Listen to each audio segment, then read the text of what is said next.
Hello बच्चों, तो आज इस वीडियो में हम भिन्न के घटाव को करना सीखने वाले हैं। तो उसके लिए यहाँ पर दो सवाल दिए गए हैं, आप देख पा रहे हो। शुरुआत हम सबसे पहले सवाल से करेंगे, फिर हम दूसरे सवाल को बनाएंगे। तो पहले सवाल में दिया गया है 3/2 घटाव 1/2। देखो दोनों बटे के हर में 2 है ना, तो इसका घटाव हम काफी आसानी से कर पाएंगे।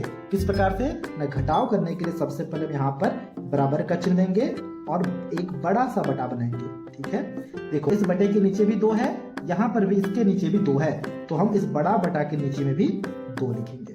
ठीक है, फिर देखो इसके ऊपर में 3 है, तो हम यहाँ पर 3 लिखेंगे।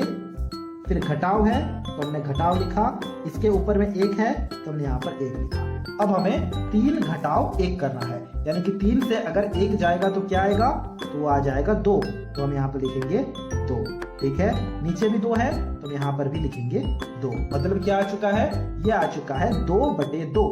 ये आ गया हमारा आंसर। अब 2/2 को आप काट सकते हो। देखो 2 एकम 2, 2 एकम 2, यानी कि 1/1, और 1/1 को हम हमेशा 1 ही लिखते हैं। ये आ गया है हमारा आंसर सबसे पहले सवाल का। देख पा रहे हो कितना आसान है, बहुत ही आसान है। ठीक इसी प्रकार से अब हम हमारे दूसरे सवाल को बनाएंगे। दूसरे सवाल में देखो दिया गया है 7/3 घटाव 3/2। लेकिन देखो इसके बटे के हर में यानी कि नीचे 3 है और यहाँ पर इसके नीचे 2 है।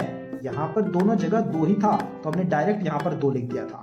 अब हम इस वाले घटाव के लिए क्या करेंगे, इसे जरा ध्यान से देखना।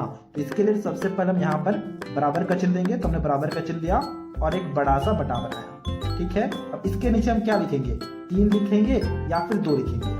ना तो 3 लिखेंगे और ना ही 2 लिखेंगे। हम क्या करेंगे, ये जो 3 है और 2 है, इन दोनों को गुणा कर देंगे। ठीक है, 3 गुणा 2 क्या होगा, 3 दूनी 6, तो हमने यहाँ पर 6 लिखा।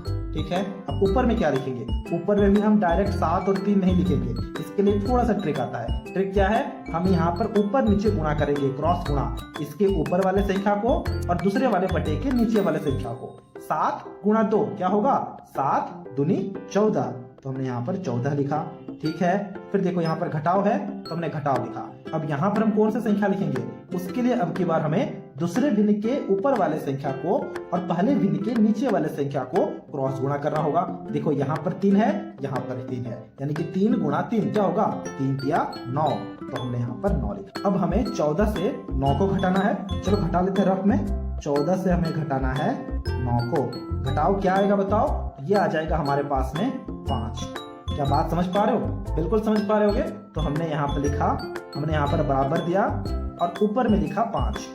ठीक है, और यहाँ पर नीचे लिखा 6, क्योंकि 6 तो आ चुका है पहले ही। 5/6। अब देखो क्या ऊपर नीचे कुछ भी कट रहे हैं, क्या नहीं कट रहे हैं ना, तो ये हो गया है हमारा आंसर दूसरे सवाल का। ठीक है।